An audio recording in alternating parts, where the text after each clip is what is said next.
Good morning friends, welcome to the prelims booster session. तो आज का पहला टॉपिक है policy rates and inflation targeting. तो रिसेंटली एमपीसी जो है मॉनेटरी पॉलिसी कमेटी, उनकी मीटिंग हुई है और उन्होंने रेपो रेट को जो है वो चेंज नहीं किया है और जो रिवर्स रेपो रेट है उसको जो है 3.35% कर दिया है और इन्फ्लेशन टारगेट रखा है 5.7%, जो कि पहले 5.1% था। उसको उन्होंने कहा है कि 5.7% हम करेंगे क्योंकि उन्हें पता है कि अनरियलिस्टिक है 5.1% इन्फ्लेशन टारगेट करना, क्योंकि इन्फ्लेशन बढ़ रहा है, ठीक है, इकोनॉमी में। तो अब रेपो रेट और रिवर्स रेपो रेट्स क्या होता है। रेपो रेट तो आपको पता ही है कि आरबीआई जो बैंक्स को जिस रेट पर जो है पैसा लेंड करता है शॉर्ट टर्म के लिए, उसको हम रेपो रेट कहते हैं। फिर रिवर्स रेपो रेट होता है इसका बिल्कुल उल्टा, कि बैंक्स जिस जिस रेट पर जो है अपना पैसा जो है आरबीआई में जो है वो जमा करते हैं, उसको हम रिवर्स रेपो रेट कहते हैं शॉर्ट टर्म ड्यूरेशन के लिए। अब जो है ये सारी ट्रांजैक्शन जो बैंक्स और आरबीआई के बीच में होती है, ये बॉन्ड्स के थ्रू होती है, एक्चुअल कैश या मनी के थ्रू नहीं होती, बॉन्ड्स के थ्रू होती है, ठीक है। तो उसमें क्या होता है कि समझ लो एक बैंक ने 100 रुपये के जो है बॉन्ड्स अगर आरबीआई में पार्क कर दिए, तो उसको जो रिवर्स रेपो रेट मिलना है, मतलब जो पैसा मिलेगा उसको जो वो एक्स्ट्रा मिलेगा, मतलब उसको जो है जो बॉन्ड्स वापस मिलेंगे वो 103.35%, 103.35 रुपये के मिलेंगे, ठीक है, जब उसको वापस मिलेंगे। तो ये जो रेपो रेट और रिवर्स रेपो रेट्स, अब इनकी इंपॉर्टेंस इतनी ज़्यादा है क्योंकि ये जो रेपो रेट है खासकर ये हमारी कंट्री के बाकी जितने भी इंटरेस्ट रेट्स हैं उनको डिसाइड करता है। ये एक फ्लोर रेट की तरह होता है, ठीक है। जैसे आपका कार लोन के कितने रेट पे होगा, फिर आपका इंटरेस्ट रेट किस रेट पे मिलेगा जो आपको डिपॉजिट्स पे मिलता है, ये सब जो है रेपो रेट्स के उस पर एक तरह से रेपो रेट एक बेंचमार्क रेट डिसाइड होता है जो डिसाइड करता है कि बाकी जो रेट्स इंटरेस्ट रेट्स हैं वो कंट्री में कैसे होंगे, ठीक है। अब मॉनेटरी पॉलिसी कमेटी जो है, मॉनेटरी पॉलिसी कमेटी का आइडिया असल में डिप्टी गवर्नर उस टाइम पर जो थे उर्जित पटेल जी, उन्होंने दिया था फरवरी 2014 में।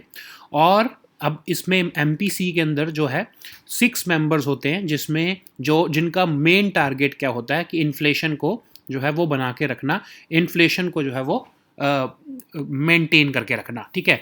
सो 2 से 4% में 4% इन्फ्लेशन को टारगेट करते हैं, +-2 जो इसका बैंड होता है, मतलब कि +-2 का मतलब क्या हुआ, 4 + 2 6 या फिर 4 - 2 2, ठीक है। तो 2 से 6 के बीच में इन्फ्लेशन होनी चाहिए। अगर इसके बीच में इन्फ्लेशन है तो मतलब एमपीसी जो है वो सही काम कर रही है और एमपीसी अपने टारगेट्स को अचीव कर रही है। अगर इससे ऊपर जाती है या 2% से कम आती है तो एमपीसी समझ लो फेल हो गया है, ठीक है। तो हर 5 साल में जो है इन्फ्लेशन टारगेट सेट किए जाते हैं एमपीसी द्वारा, और जो है एमपीसी हर साल 4 बार मिलती है।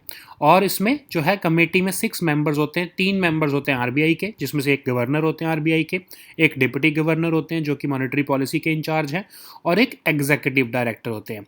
और गवर्नमेंट के जो 3 नॉमिनीज़ हैं वो एक सर्च कम सिलेक्शन कमेटी डिसाइड करती है कि वो कौन होंगे 3 मेंबर्स, जिस सर्च कम सिलेक्शन कमेटी को हेड करते हैं कैबिनेट सेक्रेटरी। उसके अंदर जो है RBI governor, economic affairs secretary और 3 और एक्सपर्ट्स होते हैं। ये मिलकर डिसाइड करते हैं कि कौन से वो 3 मेंबर्स होंगे जो गवर्नमेंट के नॉमिनीज़ होंगे मॉनेटरी पॉलिसी कमेटी के अंदर। अब ये जो है मेंबर्स ऑफ एमपीसी हर 4 साल में जो है इनको हर 4 साल के पीरियड के लिए जो है वो अपॉइंट होते हैं और इनकी री अपॉइंटमेंट नहीं की जा सकती, ठीक है। अब इन्फ्लेशन टारगेटिंग क्या होता है। इन्फ्लेशन टारगेटिंग जैसा मैंने आपको बताया कि फरवरी 2015 में एक एग्रीमेंट साइन किया गवर्नमेंट ऑफ इंडिया और आरबीआई ने कि जो इन्फ्लेशन को जो टारगेट करने का जो काम है वो अब से मॉनेटरी पॉलिसी फ्रेमवर्क के थ्रू जो है एमपीसी जो है हमारा एमपीसी करेगा, ठीक है, मॉनेटरी पॉलिसी कमेटी करेगी। तो कंज्यूमर प्राइस इंडेक्स सीपीआईसी जो इन्फ्लेशन है उसको जो है वो 4% +2 और -2 के बैंड में लेकर आना है, ठीक है। तो ये टारगेट, इन्फ्लेशन टारगेट दोबारा से जो 2020 में रिवाइज किया गया है वो भी यही रखा गया है कि 4% +-2 बैंड, ठीक है। तो हर 6 महीने में आरबीआई को एक डॉक्यूमेंट पब्लिश करना पड़ता है कि इन्फ्लेशन का सोर्स क्या है, और आने वाले 6 महीने या 18 महीने में इन्फ्लेशन का जो है वो क्या स्कोप रहेगा, ठीक है। फिर जो है अगर हमको कैसे पता लगेगा कि आरबीआई जो है वो फेल हो गया इन्फ्लेशन को टारगेट करने में, अगर 6% से ज़्यादा अगले 3 क्वार्टर्स में इन्फ्लेशन जो है वो हो जाती है, तो इसका मतलब आरबीआई जो है वो फेल हो गया अपने इस एग्रीमेंट के हिसाब से वो फेल हो गया है इन्फ्लेशन को टारगेट करने में। या फिर अगर 2% से कम हो जाती है अगले 3 क्वार्टर्स में, तो भी जो है आरबीआई फेल हो गया है, ठीक है। तो अब अगर आरबीआई फेल हो जाता तो होता क्या है, तो आरबीआई को अपने रीजंस बताने पड़ते हैं कि वो फेल क्यों हुआ, गवर्नमेंट्स को रिपोर्ट देनी पड़ती है गवर्नमेंट को। फिर रेमेडियल एक्शंस बताने पड़ते हैं कि आरबीआई क्या क्या आगे क्या करना चाहता है ताकि वो जो अपने टारगेट्स को अचीव कर ले। फिर एक एस्टिमेट भी देना पड़ता है कि इस टाइम के अंदर अंदर हम ये टारगेट्स को अचीव कर लेंगे, ठीक है। ये आरबीआई को रिपोर्ट देनी पड़ती है गवर्नमेंट को। और अगर कोई डिस्प्यूट है इस एमपीसी के अंदर, तो जो है इस एग्रीमेंट के अंदर, तो आरबीआई के जो गवर्नर हैं और गवर्नमेंट ऑफ इंडिया आपस में उस डिस्प्यूट को रिजॉल्व करते हैं, ठीक है। So now let us see this topic in English, policy rates and inflation targeting.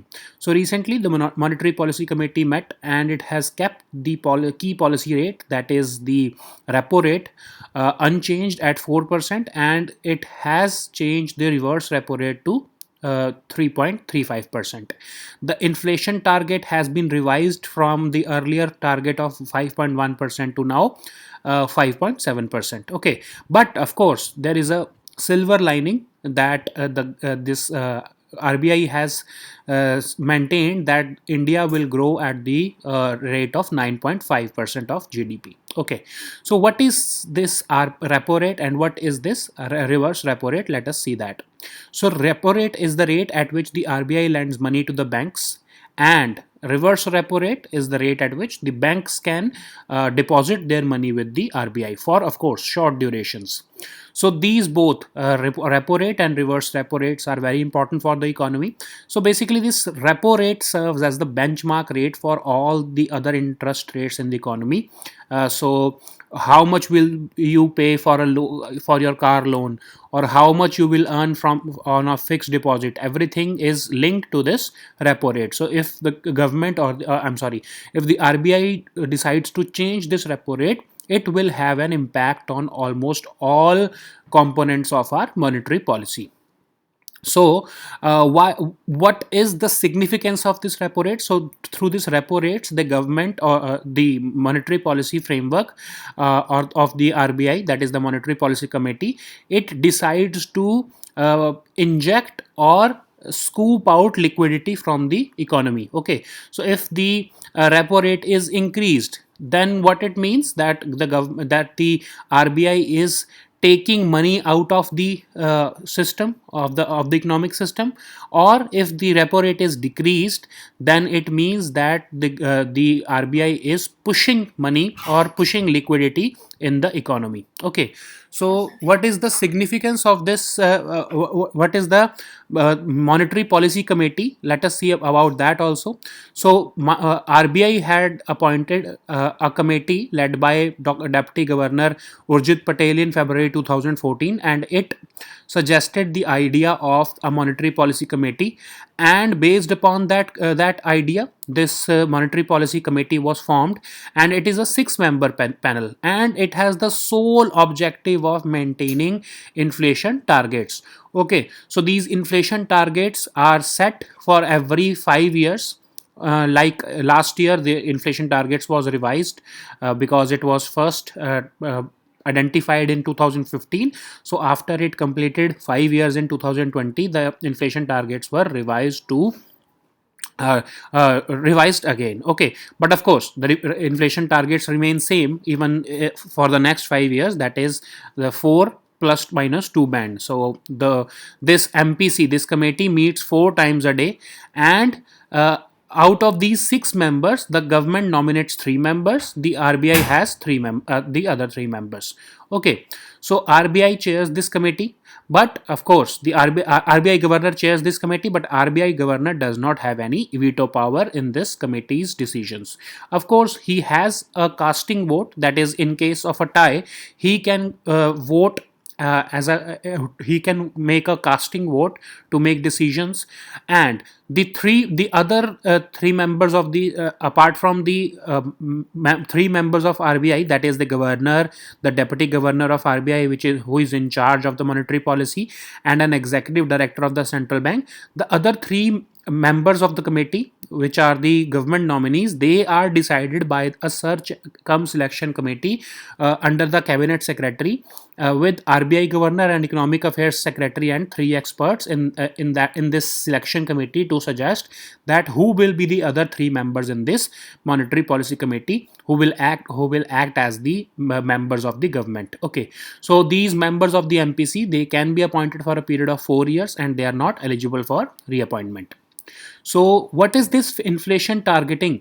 So an agreement was signed between the government and the RBI that the monetary policy framework will only target inflation, and RBI will aim to bring this consumer price index, this CPI inflation, below 6 years, and it will not allow this CPI to go below 2%. Okay, so there is a price band, or there is a band of basically inflation 4% plus minus 2%. Okay, so in case the inflation falls below 2%, it would be deemed that the RBI has failed to maintain its target, and if the inflation exceeds 6%, it would mean that RBI has failed to achieve its target. Okay, so RBI has to publish a document which has to explain the sources of inflation and the forecasts of inflation for the period of 6 to 18 months when the RBI is publishing this particular document.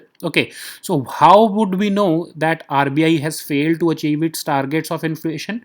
In case there is more than 6% inflation for 3 consecutive quarters, it would mean that RBI has failed to achieve its inflation targets. Similarly, if the inflation is less than 2% for 3 consecutive quarters, it would mean that RBI has failed to achieve its targets. Okay, so if RBI fails to meet the target, what it shall do? It shall send out a report to the government of India regarding the reasons for its failure, as well as the remedial actions which are proposed by RBI within an estimate period of time within which these targets will be met by the RBI or the Monetary Policy Committee. Okay, so in case of any dispute in the interpretation or implementation of this inflation targeting agreement, the disputes will be resolved by the governor and the government of India. Okay, so now let us see the next topic, which is ध्यान चंद खेल रत्न awards. तो आपको पता है कि PM Modi जो है उन्होंने अनाउंस किया है कि जो गवर्नमेंट है वो अब राजीव गांधी खेल रत्न अवार्ड्स को ध्यानचंद खेल रत्न अवार्ड्स जो है वो रीनेम कर रही है. ठीक है, तो ध्यानचंद जी कौन थे? फर्स्ट सुपरस्टार ऑफ हॉकी उनको कहा जाता है. उनकी लीडरशिप में 3 कंसेक्यूटिव ओलंपिक हॉकी के गोल्ड मेडल्स मिले इंडिया को. ठीक है, 1928 में, फिर 32 में और 36 में. ठीक है, तो इतनी उस टाइम पर अच्छी हमारी टीम थी अंडर हिज लीडरशिप ध्यानचंद जी की कि कोई compete ही नहीं कर पाता था इंडिया के साथ, और इतने ज़्यादा मार्जिन से हम बाकी कंपेटिटर्स को हराते थे. जैसे देखो, नेदरलैंड्स को 3-0 से हराया, फिर जो है यूएस को तो 24-1 से हराया. ठीक है, और जो है फिर जर्मनी को 8-1 से हराया. तो मतलब इतनी अच्छी उस टाइम पर टीम थी कि जो है ध्यानचंद जी को जो है वो के सामने कोई टिक ही नहीं पाता था. ठीक है, तो ध्यानचंद जी जो है उन्होंने टोटल 12 ओलंपिक मैचेस को खेला और जिसमें उन्होंने 33 गोल्स जो हैं वो स्कोर किए. ठीक है, तो उनके साथ कुछ स्टोरीज भी एसोसिएटेड हैं, जैसे कि कहा जाता था कि मतलब ऑफ कोर्स ये स्टोरीज जो हैं वो सच भी हो सकती हैं और गलत भी हो सकती हैं. ठीक है, जैसे कि एक ये ऐसी ही स्टोरी है, एपोक्रिफल स्टोरी है, कि उनकी हॉकी के स्किल्स इतने अच्छे थे कि उस टाइम पर, तो आपको याद है कि घास पे खेला जाता था, क्योंकि उस टाइम पर जो है आज के मॉडर्न स्टेडियम्स नहीं होते थे, उस टाइम पर घास पे खेला जाता था, जो ज़्यादा मुश्किल होता था खेलना. लेकिन फिर भी वो इतनी एफिशिएंटली खेलते थे कि किसी ने तो जो है उनकी जो है हॉकी स्टिक को तोड़कर देखने की कोशिश की कि क्या जो है उसके अंदर मैग्नेट तो नहीं है कि वो बॉल को इस लेवल पर जो है वो इतनी ज़्यादा एफिशिएंटली जो है वो घुमा रहे हैं, कि क्या उसमें मैग्नेट तो नहीं है उनके हॉकी स्टिक में. ठीक है, तो ऐसे ही एक ये रियल स्टोरी भी है. कि जर्मन चांसलर जो उस टाइम पर एडोल्फ हिटलर थे, उन्होंने उन्हें जर्मनी की सिटीजनशिप ऑफ़र की थी और कर्नल की पोस्ट ऑफ़र की थी जर्मन आर्मी के अंदर, ताकि जो है ध्यानचंद जी जो है वो जर्मनी की तरफ से जो है वो खेल सकें हॉकी, ठीक है। लेकिन ऑफ कोर्स ध्यानचंद जी ने उनको मना कर दिया कि नहीं, वो नहीं कर सकते ऐसा। Of course he was a nationalist, ठीक है। तो अब ध्यानचंद जी के लिए हमने क्या क्या मतलब अभी तक किया है, इंडिया ने कैसे रिकॉग्नाइज़ किया उनके टैलेंट को। तो अगस्त 29 जो उनका बर्थडे होता है, उस दिन हम नेशनल स्पोर्ट्स डे सेलिब्रेट करते हैं। उस दिन जो है प्रेसिडेंट ऑफ इंडिया अलग अलग तरह से जो है वो स्पोर्ट्स पे अवार्ड्स देते हैं। तो जो ध्यानचंद खेल रत्न अवार्ड्स हैं वो भी उसी दिन जो है 29 अगस्त को ही दिए जाएंगे, ठीक है। So now let us see this topic in English. Dhyan Chand Khel Ratna Awards. So PM Modi has announced that the government of India has decided to rename the Rajiv Gandhi Khel Ratna Awards as the Dhyan Chand Khel Ratna Awards. Okay, so who was Dhyan Chand? He was the first superstar of hockey. He was the chief leader or the chief protagonist or the main person under whose leadership India won 3 consecutive gold medals in the Olympics hockey. Okay, so during that period, this 1928, 32 and 36, the 3 consecutive Olympics, India won golds in all of these 3 Olympic tournaments. Okay, so during these tournaments, no team could compete with India. Rather, India defeated all the teams with huge margins. Okay, similarly, Major Dhyan Chand ji, who was later awarded a role in Indian Army as major, this Major Dhyan Chand ji he played 12 Olympic matches and he scored almost 33 goals in those 12 Olympic matches. Okay, so there are several stories with Dhyan Chand ji. The one I liked was of course there are some true stories and there are some apocryphal stories. Okay, so the one I liked was that when Adolf Hitler offered him a citizenship of Germany and a position of colonel in German army, he refused that position because he wanted to play for the country, for his own country. Okay, so on his birthday, 29th August, we celebrate National Sports Day, and on that day President of India gives several awards related to sports, and this Dhyan Chand Khel Ratna Award also is generally given on his own birthday. Okay, so of course now on his own birthday, this Dhyan Chand Khel Ratna Awards will have another level of importance because these awards will be named after him now. Okay, so now let us see the next topic, which is pendency of cases. तो union law minister ने बोला है कि India में जो lower और subordinates courts हैं वहाँ पर 4 करोड़ केसेस, मतलब 1 करोड़ सिविल केसेस और 3 करोड़ क्रिमिनल केसेस पेंडिंग है इस जुलाई के मंथ तक टोटल, ठीक है। तो अब रीजंस क्या हैं इसके पेंडेंसी के? एक तो जो है सबसे पहला तो वैकेंसी है जुडिशरी में बहुत ज़्यादा, 25 से 33% जो सीट्स हैं वो खाली पड़ी हैं, मतलब जजेस की, ठीक है। अब हर स्टेट में अलग अलग है, कई स्टेट्स में बहुत ज़्यादा वैकेंसी है, कई स्टेट्स में थोड़ी सी कम है, ठीक है, बट वैकेंसीज हर जगह पर ही हैं, ठीक है। फिर एडजर्नमेंट्स, डेट्स मिल जाती हैं, बहुत स्लो डिस्पोजल ऑफ केसेस हो रहा है, ठीक है। आप जो है डेट पे डेट, तारीख पे तारीख पड़ती रहती है, तो उससे क्या होता है, एडजर्नमेंट्स की वजह से जो है वो बहुत स्लो डिस्पोजल ऑफ केसेस होता है। फिर जो है जो सबॉर्डिनेट जुडिशरी है उनका इंफ्रास्ट्रक्चर भी बहुत ही पुअर है, ठीक है। तो उससे क्या होता है कि उनकी काम करने की जो एक तरह से कैपेबिलिटीज़ हैं उसके ऊपर जो है वो प्रॉब्लम्स आती हैं, ठीक है। समझ लो कि कभी किसी केस में क्या है कि कोई बेसिक लेवल का अगर उनके पास इंफ्रास्ट्रक्चर नहीं है तो केस जो है वो नहीं जो है उसको सुना जा पाता, ठीक है। अब ऐसा है कि कुछ जो एडवोकेट्स हैं वो सिर्फ न्यूज़ में आने के लिए या फिर वो अपनी जो है वो एक तरह से नाम करने के लिए बिना मतलब के कोर्ट केसेस भी फाइल करते रहते हैं, स्पेशल जो है PILs फाइल करते रहते हैं, जिससे क्या होता है कि कोर्ट के केसेस ज़्यादा बढ़ जाते हैं। फिर जो है गवर्नमेंट के जो है एक्शंस को, जो गवर्नमेंट अगर गवर्नेंस करना चाह रही है उसमें भी ज़बरदस्ती जो है कुछ लॉयर्स जो हैं वो केस फाइल करते रहते हैं, ताकि जो है गवर्नमेंट जो है वो कुछ एक्शन ना ले पाए, ठीक है। फिर गवर्नमेंट की खुद की भी बहुत गलती है, गवर्नमेंट कई बार ऐसे ऑर्डर्स जो है वो पास कर देती है बहुत ही पुअरली ड्राफ्टेड, जिससे क्या होता है कि बहुत ज़्यादा लिटिगेशन उस पर फाइल हो जाती है और जो है जुडिशरी के ऊपर बर्डन आ जाता है सारा उसको सॉल्व करने का। फिर इससे इम्पैक्ट क्या है, पेंडेंसी ऑफ केसेस अगर बढ़ रहे हैं जो केसेस, तो उससे इम्पैक्ट क्या है, एक तो कॉमन मैन का फेथ खत्म हो जाता है जस्टिस सिस्टम से कि इतने ज़्यादा केस हैं, इतना स्लो काम चल रहा है, तो लोगों का जस्टिस सिस्टम से फेथ खत्म होने लग जाता है। फिर क्या होता है कि जो पुअर मैन और जो अंडर ट्रायल प्रिजनर्स हैं उनके राइट्स जो हैं, उनके जस्टिस के जो राइट्स हैं वो भी हम डिनाई कर रहे हैं इन पेंडेंसी ऑफ केसेस की वजह से। फिर इकोनॉमिक रिफॉर्म्स अनरियलिस्टिक हो जाते हैं, ठीक है। अब कोई स्पीडियर जस्टिस सिस्टम नहीं है तो कोई अगर डिस्प्यूट है तो इकोनॉमिक रिफॉर्म्स हम कैसे लेके आ सकते हैं। फॉरेन इन्वेस्टर्स भी इंडिया में इन्वेस्ट नहीं करेंगे अगर यहाँ पर जुडिशरी कैसे हाल रहे तो, ठीक है, बहुत ही स्लो चलेगी तो। फिर जुडिशरी जो है वो खुद भी बहुत ओवरवर्कड और एफिशिएंसी उसकी ख़त्म हो जाती है अगर बहुत ज़्यादा पेंडेंसी ऑफ केसेस बढ़ जाता है तो, ठीक है। तो हमें क्या क्या करना चाहिए, सबसे पहले तो जुडिशियल सर्विस की हमको स्ट्रेंथ बढ़ाने की ज़रूरत है। खासकर सबॉर्डिनेट लेवल पर जो जुडिशरी है उसमें हमको जो जुडिशियल जो है स्ट्रेंथ उसके बढ़ाने की ज़रूरत है। फिर जो अननेसेसरी के जो PILs हैं जो कि 10 साल से ज़्यादा पेंडिंग पड़ी हैं और कोई ख़ास सिग्निफिकेंट उसका रोल नहीं है पब्लिक पॉलिसी में, तो उसको सुप्रीम कोर्ट को जो है वो उसको हाइबरनेट या फिर इनएक्टिव कर देना चाहिए कि हाँ अब ये जो है हम इसको एड्रेस नहीं करने वाले हैं, ठीक है। या फिर उसको एटलीस्ट लीस्ट इंपॉर्टेंस कैटेगरी में डाल के सबसे एंड में एड्रेस करना चाहिए, ठीक है। फिर गवर्नमेंट को या रादर कोर्ट्स को ये कहना चाहिए कि जो भी लिटिगेशन अगर उनके पास आ रही है कमर्शियल नेचर की, समझ लो 2 कंपनीज में डिस्प्यूट है, ठीक है, तो कोर्ट को उनको ये कंपनीज को लिख के देना चाहिए कि हमने पहले जो अल्टरनेट डिस्प्यूट रेजोल्यूशन मैकेनिज्म्स हैं जैसे आर्बिट्रेशन, मीडिएशन, वो सब हमने एक्सप्लोर कर लिए हैं और वो सब नहीं हमसे हो पाए हैं, तभी हम आपके पास आए हैं।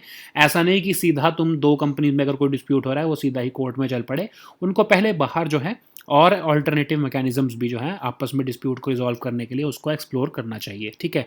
फिर जो डिस्पोजल ऑफ केसेस हैं उनको बंडल कर लो, ठीक है, मतलब कि जो फिजिकल इश्यूज हैं उसको आप बंडल कर लो उन सारे केसेस को।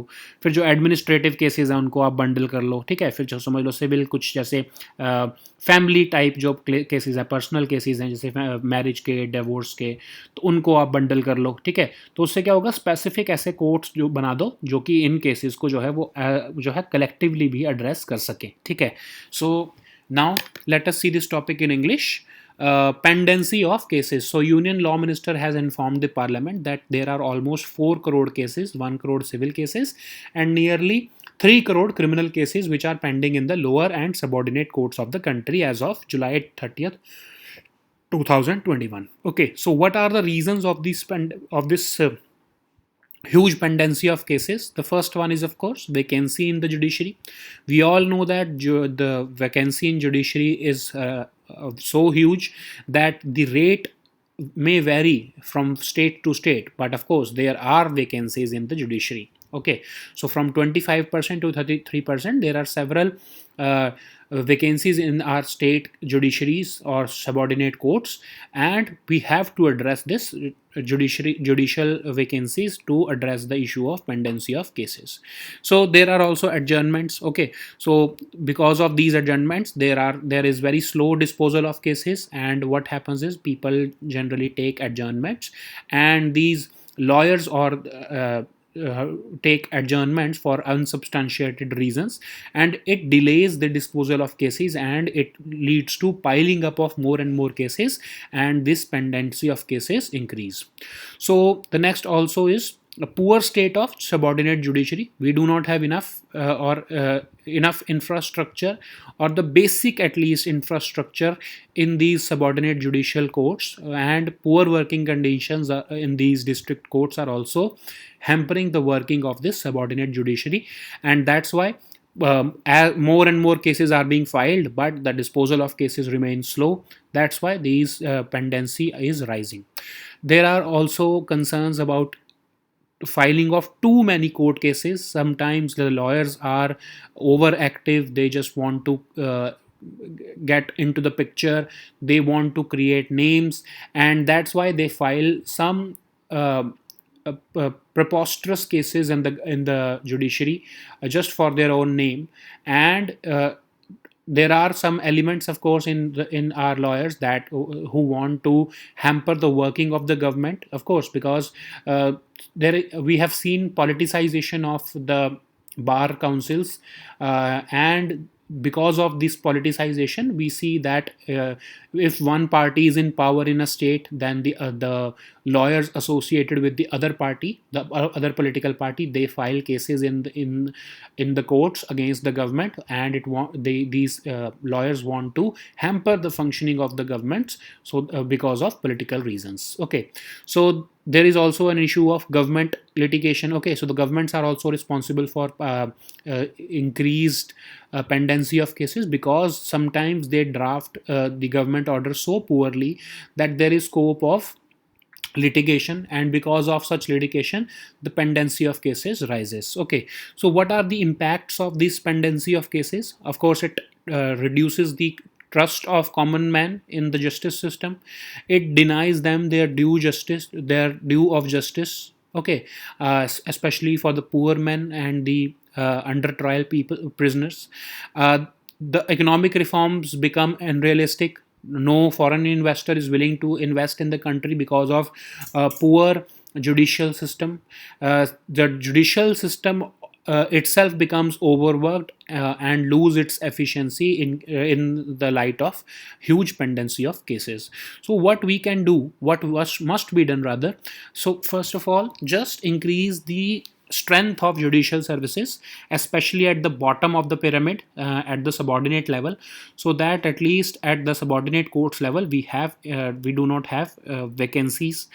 And the Supreme Court must uh, opt for summary disposal of such PILs which are filed and which are not significant in perspective of public policy or law. Some PILs which are more than 10 years old, which are pending before the high courts, Supreme Court can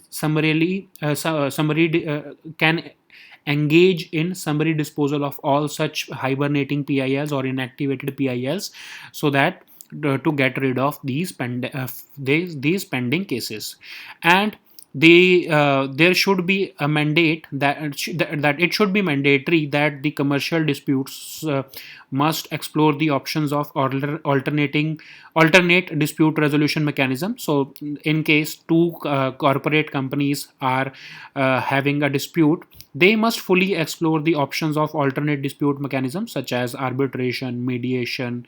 Okay, so before arriving at the courts, so that in most of the cases there is an option that these arbitration mechanisms are also working fine, and the companies unnecessarily take these arguments to the courts, and the courts should at least ask these companies that if they have explored all the alternative dispute resolution mechanisms before coming to the court, only then their cases should be admitted in the courts. Okay, so there should be a disposal of cases through a bundle. Through the disposal of cases will also increase if the cases are bundled issue wise.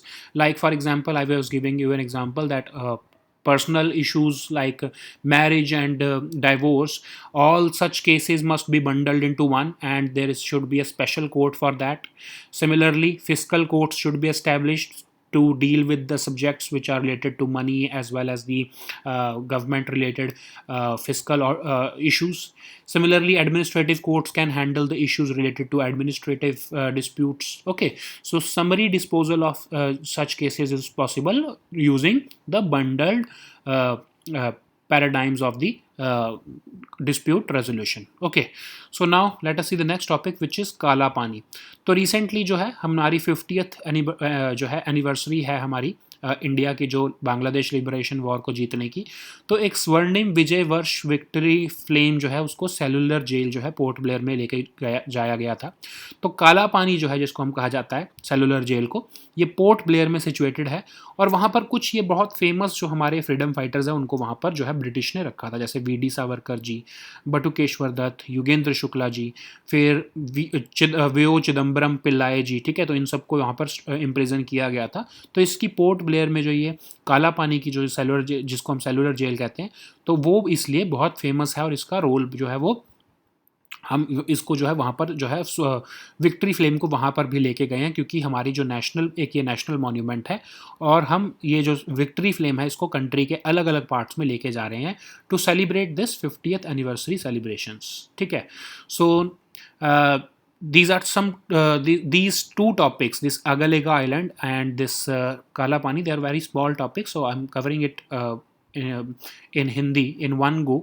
तो Agalega Island जो है वो एक India के पास उसका access मिला है Mauritius की तरफ से, और कहा जाता है वहाँ पर कि इंडिया कुछ जो है वो सागर जो हमारा इनिशिएटिव है security and growth for all in the region, उस इनिशिएटिव के अंदर वहाँ पर जो है इंडिया कुछ सर्वेलेंस यूनिट्स लगाता है सो दैट जो है नज़र रखी जा सके इंडियन ओशन में।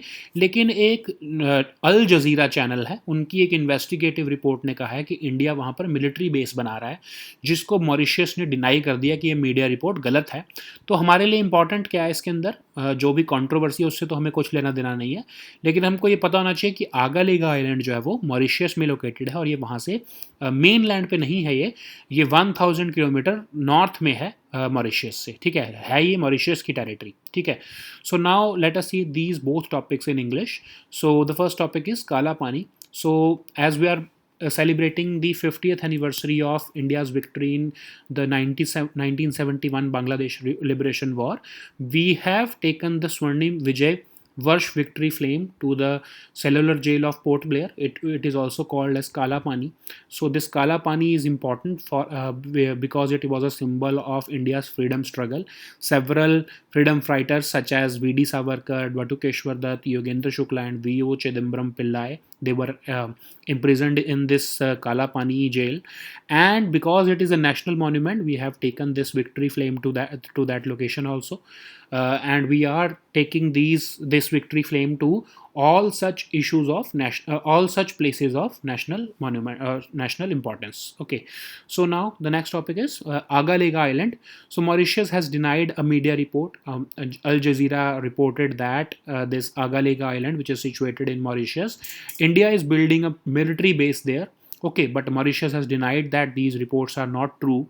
But of course, it is not important for us from this controversial perspective. So what we must know is where this Agalega Islands is located. So this is located in Mauritius.